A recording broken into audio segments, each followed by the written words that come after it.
Every single book which have toppers suggested, but nothing worked for me.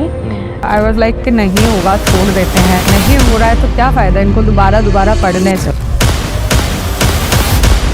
I would like to thank Study IQ. I got connected to Study IQ. Study IQ ने मेरा mains तक मैंने साथ दिया, उसके बाद भी उन्होंने मेरा साथ नहीं छोड़ा. And I have taken this mock at Study IQ. And I would recommend Study IQ. Yes, I will definitely recommend Study IQ. Good evening students, my name is Vishal, faculty of law at study IQ.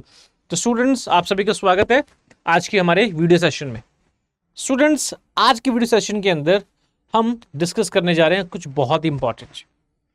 Students, आज के video session के अंदर हम discuss करेंगे क्या कोई nation अपने self defence के लिए न्यूक्लियर वेपन का प्रयोग कर सकता है. यस, आज का हमारा जो टॉपिक है वो है can a nation use a nuclear weapon as a means for its self defence. तो ये टॉपिक बहुत ही इंटरेस्टिंग होने वाला है. Please stay connected with us. तो स्टूडेंट्स, हमने पिछले कुछ दिनों के अंदर देखा कि the conflict between India and Pakistan, हालांकि जो give it a name of conflict would rather be downplaying the size of exchanges between the both sides. दोनों राष्ट्रों के बीच में पिछले कुछ समय के अंदर जो भी हुआ, अगर पिछले हफ्ते के अंदर हम देखें, हालांकि इस कॉन्फ्लिक्ट की शुरुआत जो है वो 22 अप्रैल 2025 में हुई थी, जब पहलगाम के अंदर निर्दोष लोगों को उनका धर्म पूछकर मारा गया था. So from that day onwards India had decided, Indian political leadership ने डिसाइड किया कि they gonna strike at the root of the terror. And we all know that our western neighbour, it is the neighbour which has adopted a policy. इसने हमेशा से ही एक ऐसी नीति का प्रयोग किया है जिसके अंदर पाकिस्तान ने भारत के खिलाफ टेरर का प्रयोग किया है as an instrument of state policy. Pakistan ने भारत के साथ लगभग 4 जंग लड़ी हैं, 1947 में, 1965 में, 1971 में और 1999 में. इन चारों जंग के अंदर the Pakistan was not able to inflict any significant damage on India. Pakistan ने विल इंटेंट रखते हुए भी भारत के ऊपर पाकिस्तान कोई पुख्ता प्रभाव डालने में असफल रहा. और इसके विपरीत in 1971 India was able to break Pakistan into 2.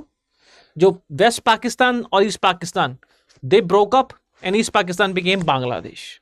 Now from then onwards Pakistan realised कि कन्वेंशनल वॉरफेयर के अंदर Pakistan will not be able to defeat India, and that's why Pakistan started using terror as an instrument of state policy. और आपको ये जानकर अचंभा होगा कि अचानक से ही पाकिस्तान ने 1980 के दशक के अंदर टेरर का इस्तेमाल करना भारत के खिलाफ क्यों आरंभ किया. देखिए, पाकिस्तान का टेरर का प्रयोग से संबंधित एक बहुत ही इंपॉर्टेंट इवेंट है, and that event is 1998 nuclear test. 1998 के अंदर भारत और पाकिस्तान ने न्यूक्लियर टेस्ट की. इंडिया ने पोखरण के अंदर न्यूक्लियर टेस्ट किए, हालांकि उससे पहले 1974 के अंदर भी भारत ने लिमिटेड न्यूक्लियर टेस्ट किए थे और उसको नाम ऑपरेशन स्माइलिंग बुद्धा दिया था. तो भारत ने पूरी दुनिया को ये दिखाया था कि we have the ability to build nuclear weapons when we want to. और इसी के साथ पाकिस्तान ने भी भारत को कंपीट करते हुए, भारत संग कंपटीशन करते हुए न्यूक्लियर वेपन्स डेवलप करने शुरू किए. पाकिस्तान के एक बहुत ही मशहूर न्यूक्लियर साइंटिस्ट थे AQ खान, उनकी लीडरशिप में पाकिस्तान ने न्यूक्लियर वेपन्स डेवलप करने शुरू किए. और भारत के 1998 में न्यूक्लियर टेस्टिंग के लगभग 2 हफ्ते बाद ही पाकिस्तान ने भी न्यूक्लियर टेस्ट की. That means Pakistan was also secretly building nuclear weapons. और बहुत लोग नहीं जानते कि इससे पहले भी चाइना के लॉपनोर इलाके के अंदर भी पाकिस्तान के बिहाफ पर चाइना ने न्यूक्लियर टेस्ट किए थे.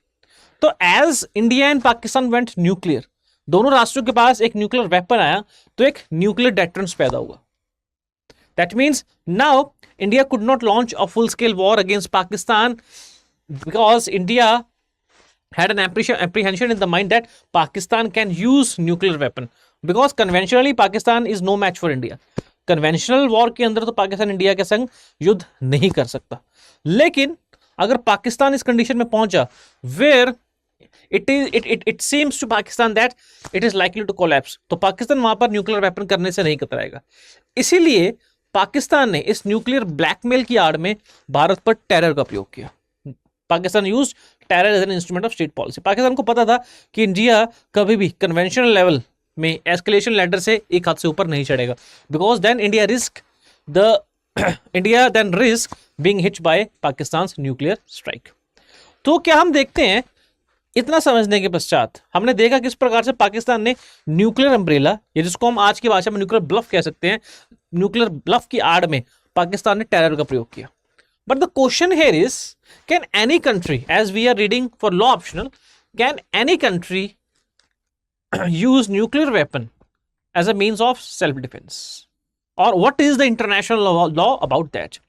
अभी हाल फिलहाल में ऑपरेशन सिंदूर की आफ्टरमैथ के अंदर कुछ ऐसी सिचुएशंस बनी जिन्होंने पूरी दुनिया का ध्यान आकर्षित किया, and I am not saying with any sense of irresponsibility, and the conditions were so severe that even Donald Trump tweeted. Donald Trump ने ट्वीट किया कि अगर इंडिया और पाकिस्तान सीज फायर के लिए एग्री ना होते so millions of life would have been lost.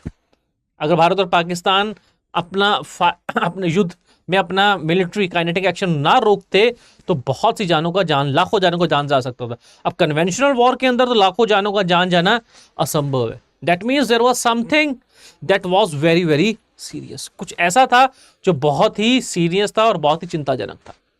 देखिए, इंडिया ने 8 से 10 मई के बीच में पाकिस्तान के 11 न्यूक्लियर बेसिस पर एयर स्ट्राइक्स की। पाकिस्तान ने भारत के ऊपर एक फतेह 2 मिसाइल, पाकिस्तान की बैलिस्टिक मिसाइल फतेह 2 मिसाइल से दिल्ली पर आक्रमण करने का प्रयास किया, but that missile was intercepted at Sirsa airbase.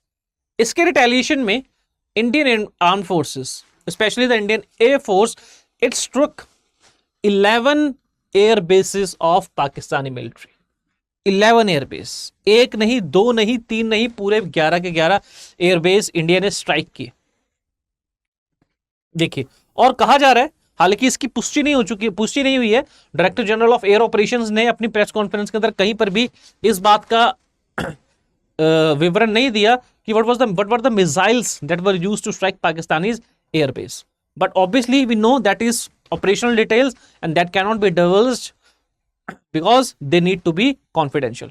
लेकिन कहा जा रहा है कि जिस प्रकार का भीषण आक्रमण पाकिस्तान के एयरफोर्सेस बेसिस पर किया गया, तो it is more likely that BrahMos missiles were used, right. BrahMos missiles जो है, there is a high probability that India ने अपने एयरक्राफ्ट से ब्रह्मोस मिसाइल्स का यूज किया और पाकिस्तान के लगभग 11 से 12 एयर बेसिस को स्ट्राइक किया, जिसके अंदर कुछ बहुत इंपॉर्टेंट एयरबेस भी थे, जैसे Noor Khan airbase, Sargodha airbase, Skardu airbase, Rahimyar Khan airbase, Bholari airbase. अब जैसे ही पाकिस्तान के एयरबेसिस पर स्ट्राइक हुई, अलार्म बेल्स स्टार्टेड रिंगिंग। अब हम सभी जानते हैं कि न्यूक्लियर वॉरहेड्स, पाकिस्तान के पास न्यूक्लियर वॉरहेड्स लॉन्च करने की capability from land and from sea है। मतलब पाकिस्तान मिसाइल्स के जरिए भी न्यूक्लियर वेपन्स लॉन्च कर सकता है और एयरक्राफ्ट के जरिए भी, एयर जेट्स के जरिए भी न्यूक्लियर वेपन्स लॉन्च कर सकता है। अब सामान्य सी बात है कि न्यूक्लियर वेपन्स या न्यूक्लियर वॉरहेड्स जो हैं वो पाकिस्तान के इन्हीं किसी एयर बेसिस के अंदर एयरक्राफ्ट्स के साथ अटैच होंगे, इंटीग्रेटेड होंगे। अब जैसे ही भारत ने पाकिस्तान के 11 major military bases, and Pakistan was very proud and it was very fearless that India could not strike its military bases so deep in Pakistan. Pakistan को इस बात का अंदेशा ही नहीं था कि इंडिया इतनी एफिशिएंसी के साथ, इतनी प्रिसीजन के साथ पाकिस्तान की न्यूक्लियर बेसिस पर स्ट्राइक कर सकता है।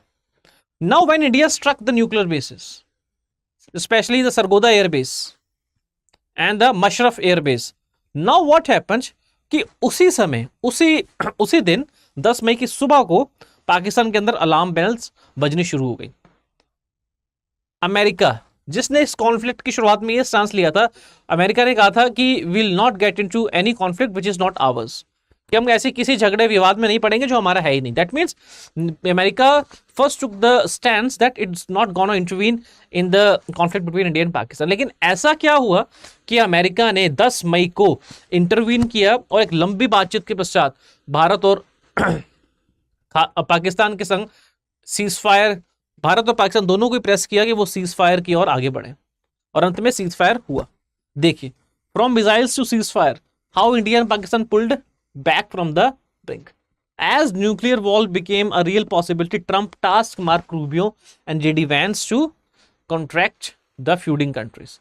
हालांकि कहा जा रहा है वेस्टर्न मीडिया के अंदर, specially reports from the Guardian, these are the reports from the Guardian, and they are saying कि डोनाल्ड ट्रंप ने अमेरिका के वाइस प्रेसिडेंट और सेक्रेटरी ऑफ स्टेट को ऑर्डर्स दिए, डायरेक्शंस दी कि वो दोनों कंट्रीज से एंगेज करें और उन दोनों को परसुएट करें कि न्यूक्लियर की एक्शन को सीज फायर करें.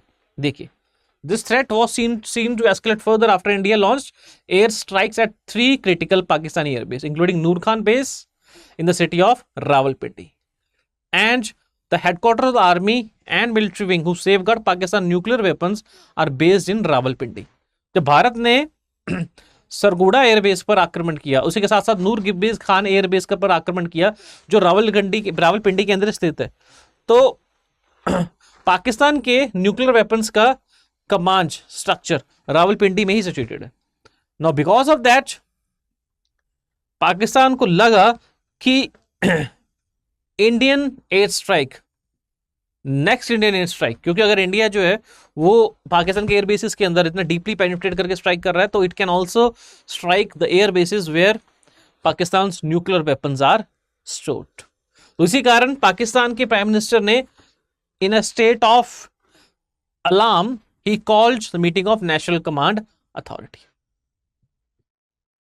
देखिए, हालांकि कुछ सोर्सेस का मानना है, कुछ ओपन सोर्स इंटेलिजेंस इनपुट्स का मानना है कि भारत द्वारा टारगेट किए गए इन क्षेत्रों के अंदर, भारत द्वारा टारगेट किए गए कुछ मिलिट्री बेसिस के आसपास पाकिस्तान की न्यूक्लियर वॉरहेड्स की स्टोरेज फैसिलिटी थी, and the bomb fell so close to the nuclear storage facility that the entire Pakistan military establishment was awestruck. देखिए, unconfirmed reports have suggested that Indians targets included the nuclear facility at Kirna Hills. हालांकि मैं स्पष्ट कर दूं कि भारत के director general of air operations ने यह बात स्पष्ट की है कि उन्होंने किरना हिल्स फैसिलिटी पर आक्रमण नहीं किया, लेकिन जो रिपोर्ट सामने आ रही हैं, because countries due to certain strategic limitations, countries do not divulge full details, so we cannot say with 100% of certainty, lekin there are certain reports which are saying that India has targeted the area near Kirna Hills, Sargodha district के अंदर. ना किरना hills एक ऐसी जगह है जहां पर पाकिस्तान के न्यूक्लियर वेपन्स जो हैं वो स्टोर्ड रहते हैं, ठीक है. एंड पाकिस्तान का airbase Musharraf airbase is also adjacent to this Kirana hills facility. तो कहीं ना कहीं हमने देखा कि जिस प्रकार से भारत ने पाकिस्तान के मिलिट्री बेसिस पर स्ट्राइक की और उसके कुछ समय के अंदर ही पाकिस्तान के प्राइम मिनिस्टर ने न्यूक्लियर कमांड अथॉरिटी को सम्मन किया, उनकी मीटिंग हुई और उसके कुछ समय पश्चात ही यूएस ने इंटरवीन किया और सीज फायर के लिए दोनों कंट्रीज को प्रेस किया. तो कहीं ना कहीं इन सर्कमस्टेंशियल एविडेंसेस को जोड़ते हुए क्या हम इस बात तक पहुंच सकते हैं कि yes, India and Pakistan they were very close to they were very close to the nuclear exchange.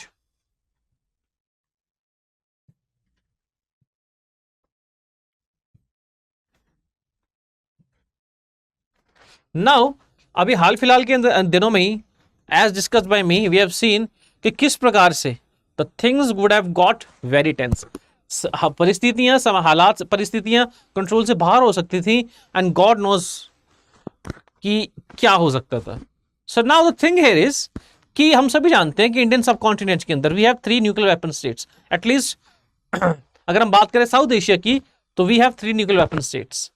We have China, India and Pakistan, right. So now the question is कि जैसे ही इंडिया और पाकिस्तान एक न्यूक्लियर आर्म्ड कंट्रीज बने, that from officially from 1998, तभी से we have this threat of nuclear war. Because इन दोनों राष्ट्रों के बीच में, इंडिया और पाकिस्तान के बीच में, specially because of the policy of stated policy of Pakistan of bleeding India into 1000 cuts. Pakistan की एक स्टेटेड पॉलिसी है कि वो भारत को इस प्रकार से चोटिल करना चाहता है कि भारत जो है 1000 स्थानों से भारत का खून रिसे. Now with this stated policy हम सभी जानते हैं कि दोनों राष्ट्रों के बीच में शांति कभी भी बहाल नहीं हो सकती. अगर पाकिस्तान जैसे राष्ट्र का यह उद्देश्य है कि वो भारत को हमेशा चोट पहुंचाना चाहता है और अलग अलग माध्यम से चोट पहुंचाना चाहता है, कभी टेरर के माध्यम से, कभी भारत के यूथ को ड्रग्स में लुभाने के माध्यम से, समटाइम्स भारत के ऊपर फाइनेंशियल या भारत की फाइनेंशियल स्टेबिलिटी को हार्म करने के माध्यम से, तो we can not expect that India and Pakistan can ever have a stable and friendly relationship. Bharat और पाकिस्तान के बीच में संबंध हमेशा से ही खराब रहेंगे और कटु रहेंगे।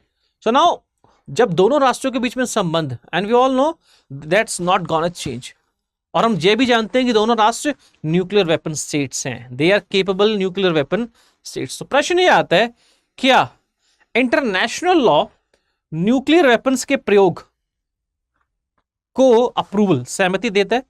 What does the international law says about the use of nuclear weapons in the scenario of armed conflict? अगर राष्ट्रों के बीच में आर्म्ड कॉन्फ्लिक्ट हो जाती है तो उस केस के अंदर इंटरनेशनल लॉ क्या कहता है? मैं आप सभी से क्लियर कर दूं कि आज तक पूरे विश्व के अंदर the countries have not made any effort to arrive at a convention. आज तक इंटरनेशनल स्तर पर ऐसी कोई ट्रीटी कन्वेंशन नहीं है जिसके अंदर राष्ट्रों ने न्यूक्लियर वेपन्स को प्रयोग ना करने का प्रण लिया हो। फिर भी 1996 में यूनाइटेड नेशंस के इंटरनेशनल कोर्ट ऑफ जस्टिस द्वारा एक एडवाइजरी ओपिनियन दिया गया। हम सभी जानते हैं international court of justice which is establish under the UN charter. International court of justice UN charter के थ्रू स्टैब्लिश की गई है and it is the judicial organ of the United Nations. तो इंटरनेशनल कोर्ट ऑफ जस्टिस के पास दो प्रकार की jurisdiction होती है, contentious jurisdiction and advisory jurisdiction. तो एडवाइजरी जुरिसडिक्शन के तहत international court of justice, because it is a judicial organ, तो international court of justice United Nations में सिक्योरिटी काउंसिल, जनरल असेंबली की रिक्वेस्ट पर लीगल इश्यूज पर अपना ओपिनियन देता है। मतलब security council, UN security council और जनरल असेंबली वो इंटरनेशनल कोर्ट ऑफ जस्टिस से इंटरनेशनल लॉ के किसी क्वेश्चन के ऊपर एडवाइस ले सकते हैं and ICJ has the jurisdiction to give advice. जैसे हमारे इंडियन कॉन्स्टिट्यूशन के अंदर we have supreme court of India. Supreme court of India has the power, the authority under article 143 to give advice to any reference made by the president. हम सभी जानते हैं आज तक 12 ऐसे मौके, परिस्थितियां हुई है जहां पर प्रेसिडेंट ने सुप्रीम कोर्ट को रेफरेंस दिया है और उस रेफरेंस के अंदर प्रेसिडेंट ने सुप्रीम कोर्ट से एक लीगल इशू के ऊपर उनका एडवाइस मांगा। उसी प्रकार से इंटरनेशनल लेवल पर इंटरनेशनल कोर्ट ऑफ जस्टिस के पास ये अथॉरिटी, ये जुरिसडिक्शन है कि जनरल असेंबली, यूनाइटेड नेशंस की जनरल असेंबली या security council international court of justice को किसी इंटरनेशनल लॉ के किसी क्वेश्चन से संबंधित रेफरेंस दे सकते हैं। ICJ can give its opinion according to the norms of international law. तो 1996 के अंदर यूनाइटेड नेशन जनरल असेंबली ने इंटरनेशनल कोर्ट ऑफ जस्टिस को यह रेफरेंस भेजा, क्या इंटरनेशनल लेवल पर use of nuclear weapons is legal? अंतरराष्ट्रीय स्तर पर क्या न्यूक्लियर वेपन्स का यूज लीगल है? आईसीजे द्वारा international laws, specially treaties, customs, उसके पश्चात the principles of law followed by civilised Nations, इन सभी नॉर्म्स, ट्रीटीज, कस्टम्स और प्रिंसिपल्स को अध्ययन करने के पश्चात, एनालिसिस करने के पश्चात एक एडवाइजरी ओपिनियन जारी किया गया।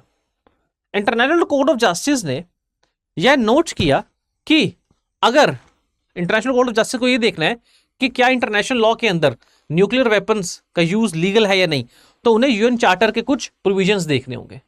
यूएन चार्टर के आर्टिकल 2 पैराग्राफ 4 के अंदर सभी राष्ट्रों के ऊपर यह ऑब्लिगेशन डाली गई है कि सभी राष्ट्र एक दूसरे की political sovereignty and territorial integrity की सम्मान करेंगे। Every country will respect the territorial sovereignty and political independence of each other. और कोई भी राष्ट्र किसी अन्य राष्ट्र के खिलाफ ना तो बल का प्रयोग करेगा, none of the country will use force against each other and even they will use the threat of force against each other. तो यूएन चार्टर के आर्टिकल 2 पैराग्राफ 4 के अंदर स्पष्ट तौर पर लिखा हुआ है कोई भी राष्ट्र एक दूसरे राष्ट्र के खिलाफ बल का प्रयोग नहीं कर सकता, यह वर्जित, that is prohibited against international law. लेकिन उसी समय आर्टिकल 51 के अंदर कंट्रीज हैव द इंडिविजुअल और collective right of self defence. हर राष्ट्र के पास यह अथॉरिटी है कि अगर उसके ऊपर अनलॉफुल तरीके से आर्म्ड अटैक किया जाता है, एग्रेशन किया जाता है, तो उस राष्ट्र के पास यूएन सिक्योरिटी काउंसिल की सहायता मिलने तक यह अधिकार है कि it can defend itself against the armed aggression. तो एक तरफ तो United Nations charter, UN charter का आर्टिकल 2 प्रोहिबिट करता है, प्रतिबंध लगाता है किसी भी राष्ट्र द्वारा दूसरे राष्ट्र पर बल का प्रयोग, लेकिन उसके साथ साथ आर्टिकल 51 के अंदर यूनाइटेड नेशन यूएन चार्टर हर एक राष्ट्र को यह अथॉरिटी देता है कि वह अपनी आत्मरक्षा के लिए बल का प्रयोग कर सकता है। उसी प्रकार से article 42 United nation security council के पास भी यह अथॉरिटी है कि वह इंटरनेशनल पीस और इंटरनेशनल स्टेबिलिटी को बचाए रखने के लिए किसी अग्रेसर राष्ट्र के खिलाफ बल का प्रयोग कर सकते हैं, और उसके अंदर they can use force by land, air and sea. अब आपने ये देखा कि countries have the power to use force in case of self defence, right.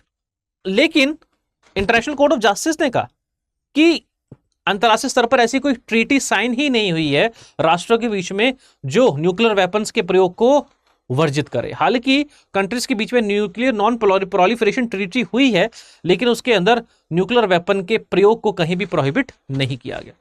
तो अंतरराष्ट्रीय स्तर पर ट्रीटीज को अगर हम देखें तो ना ही यूएन चार्टर, ना ही न्यूक्लियर नॉन प्रोलिफरेशन ट्रीटी, और ना ही हैग कन्वेंशन 1907, हैग कन्वेंशन 1907 के अंदर यह वर्णन किया गया है कि use of nuclear weapons is against international law.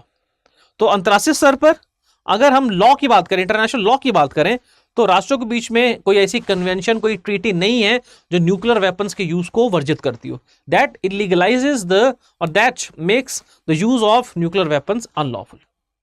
दूसरी ओर यूनाइटेड नेशंस आईसीजे ने देखा कि क्या राष्ट्रों के बीच में ऐसा कोई कस्टम है, कैसी कोई प्रथा है जिसके अंदर use of nuclear weapon is prohibited.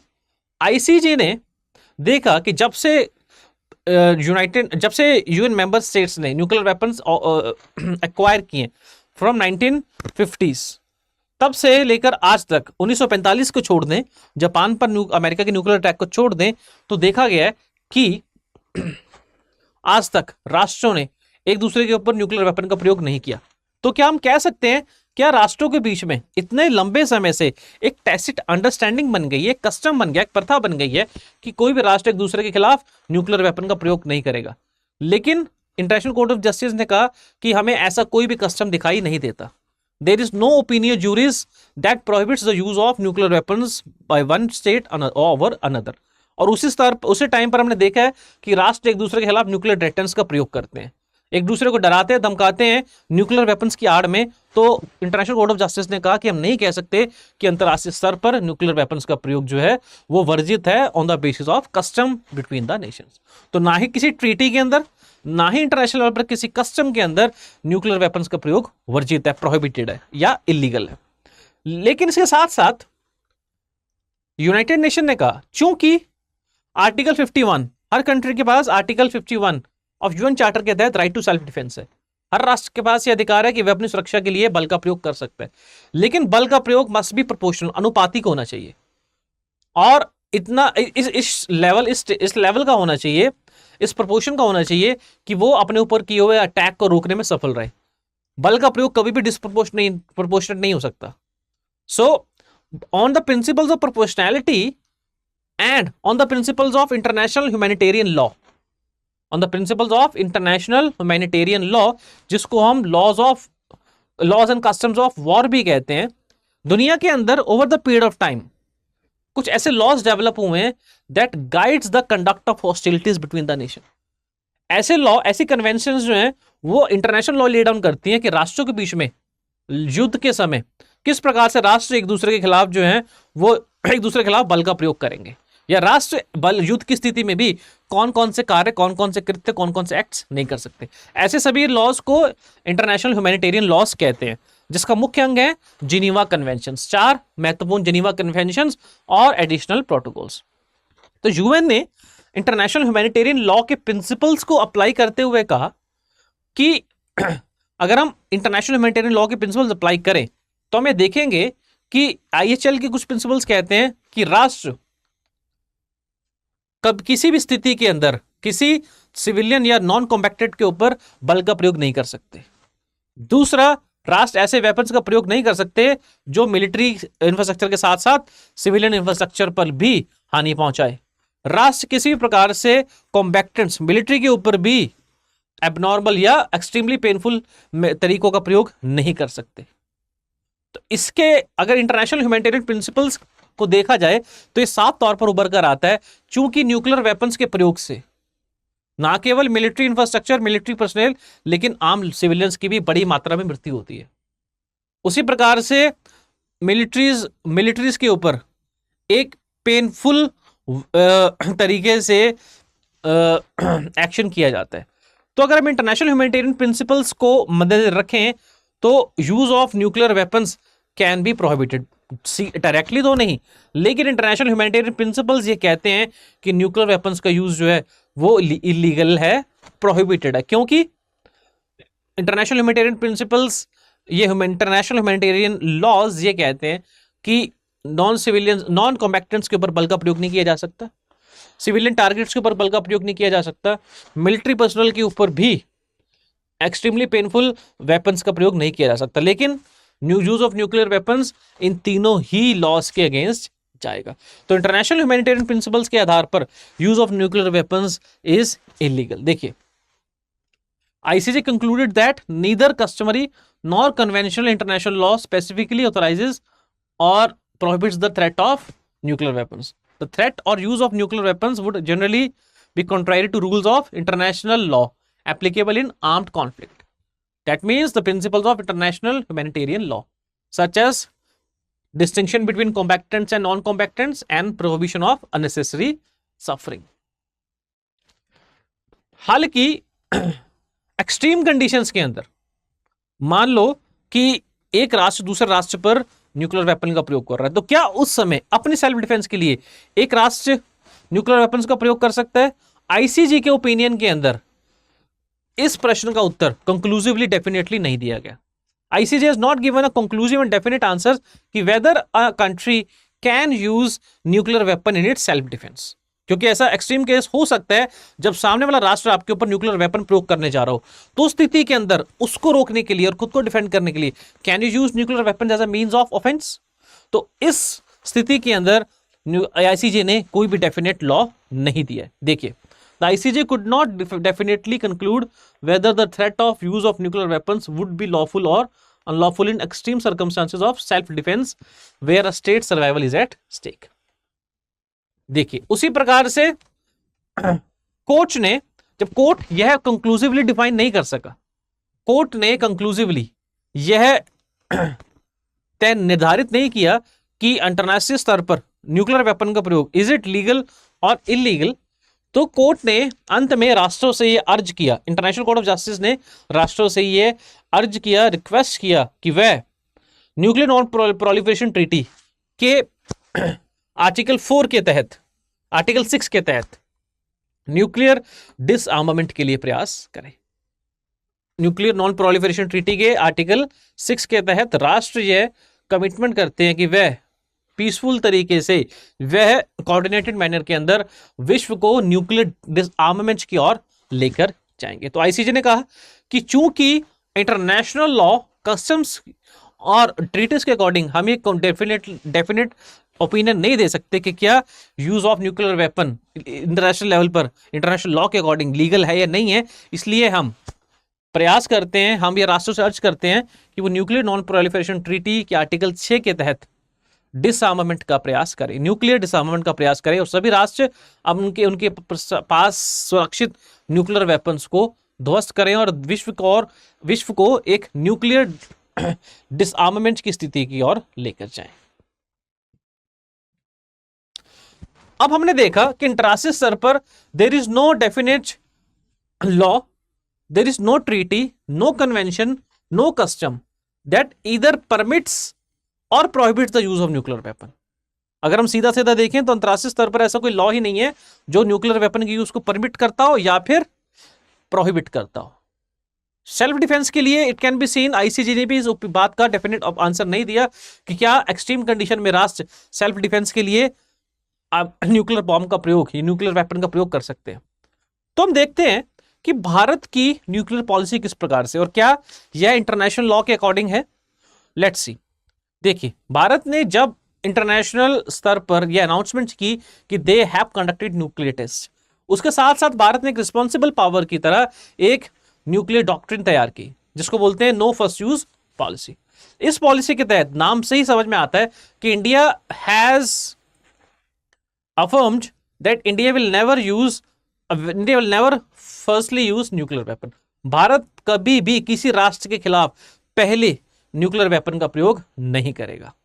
Bharat के पास न्यूक्लियर वेपन्स स्टोर और न्यूक्लियर वेपन्स रखने का, भारत के पास न्यूक्लियर वेपन्स के होने का सिर्फ एक ही उद्देश्य है, that is building a credible minimum deterrent, कि कोई भी राष्ट्र भारत की ओर आंख उठाकर ना देख सके, भारत पर आक्रमण करने का प्रयास ना कर सके और उन्हें इस बात का हमेशा डेटरेंस रहे, डर रहे कि India is a nuclear weapon state. तो इसीलिए इंडिया सेज कि हमारे पास न्यूक्लियर वेपन्स होने का एक के मात्र कारण है कि हम दूसरे राष्ट्रों को ये में डेटरेंस क्रिएट करना चाहते हैं कि वो शांतिपूर्वक तौर पर हमारे साथ रहें और हमारे ऊपर बल का प्रयोग करने का प्रयास ना करें।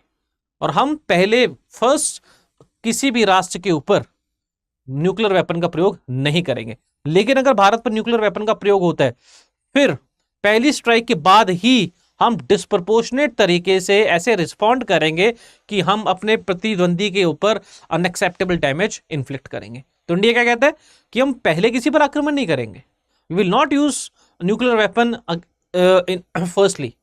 कई राष्ट्र हैं जिनके पास NFU नहीं है। पाकिस्तान के पास नो फर्स्ट यूज पॉलिसी नहीं है, चाइना के पास भी नहीं है, लेकिन इंडिया एज रिस्पॉन्सिबल पावर से कि हम पहले समय न्यूक्लियर वेपन का प्रयोग नहीं करेंगे। लेकिन अगर हम पे स्ट्राइक की जाती है तो now we will not shy away from using nuclear weapon and we will inflict unacceptable damage. तीसरा, इंडिया कहता है कि न्यूक्लियर अटैक्स की रिस्पॉन्सिबिलिटी की अथॉरिटी हमेशा सिविलियन पॉलिटिकल लीडरशिप के पास ही रहेगी, आर्मी के पास नहीं रहेगी। चौथा, इंडिया ने कहा है कि हम कभी भी एक नॉन न्यूक्लियर वेपन स्टेट के खिलाफ न्यूक्लियर वेपन का प्रयोग नहीं करेंगे। अगर ऐसी स्थिति बनती है कि इंडिया के न्यूक्लियर वेपन का प्रयोग करना पड़े तो India will only use nuclear weapon against a nuclear weapon state. देखिए, उसी प्रकार अगर भारत की सेनाओं पर, भारत में या पूरे विश्व में कहीं भी बायोलॉजिकल और केमिकल वेपन्स से अटैक होता है तो India can use nuclear weapons. उसी प्रकार से भारत कभी भी न्यूक्लियर प्रोलिफरेशन नहीं करेगा, भारत कभी भी न्यूक्लियर वेपन्स में ट्रेड नहीं करेगा। भारत यह प्रयास करेगा कि विश्व के अंदर हमेशा न्यूक्लियर डिसआर्मामेंट के प्रति कमिटमेंट बने। भारत पूरी तरह से प्रयास करेगा कि विश्व जो है वो नॉन डिस्क्रिमिनेटरी तरीके से सभी विश्व के सभी राष्ट्र जिनके पास न्यूक्लियर वेपन्स हैं वह मिलकर न्यूक्लियर फ्री वर्ल्ड की कल्पना करें और न्यूक्लियर वेपन्स को डिस्ट्रॉय कर दें। So India being a responsible power has maintained no first use policy. अगर हम इंडिया की NFU को देखें तो हमने स्पष्ट तौर पर देखा है कि इंडिया की policy is not going against international law. International law के अंदर we have right to self defence under article 51 that says कि we can prevent a country to inflict damage on us by using force. Force जो है वो किस weapons का प्रयोग होना चाहिए ये स्पष्ट तौर पर बताया नहीं गया है। तो ऐसी स्थिति जिसके अंदर भारत पर एक न्यूक्लियर अटैक होता है या न्यूक्लियर अटैक होने की आशंका भी है, क्रेडिबल इंफॉर्मेशन है कि भारत पर न्यूक्लियर अटैक होना चाहना है, तो स्थिति में अपने सेल्फ डिफेंस के लिए we can use nuclear weapons and it is not prohibited under international law. तो आज हमने पढ़ा कि किस प्रकार से न्यूक्लियर वेपन्स का प्रयोग अंतर्राष्ट्रीय स्तर पर वर्जित है या परमिटेड है।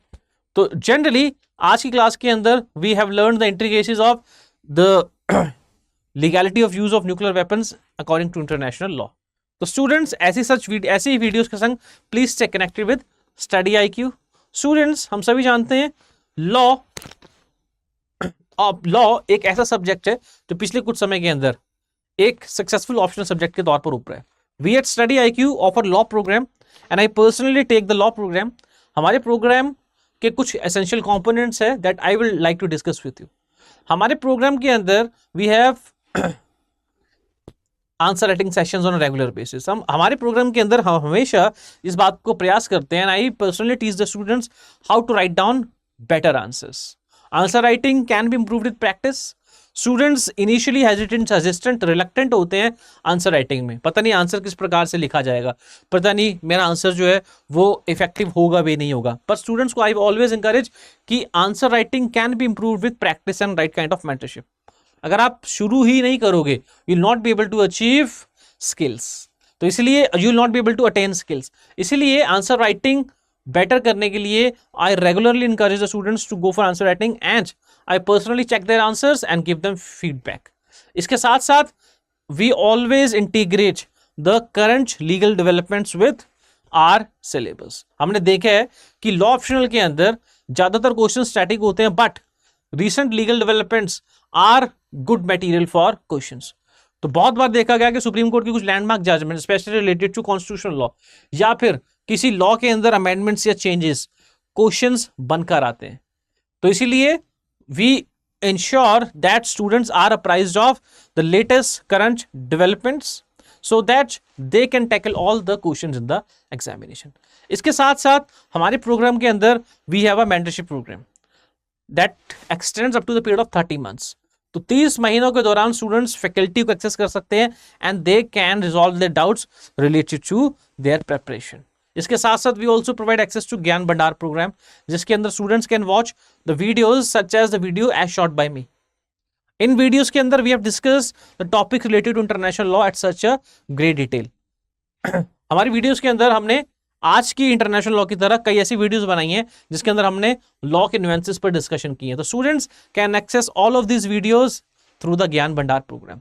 तो students again I am repeating that हमारा बैच शुरू हो रहा है 21 मई 2025 से we are starting a new batch and in that we are starting with international law.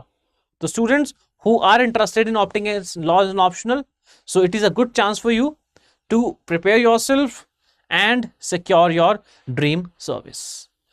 I hope you success, all the best from my side। Thank you।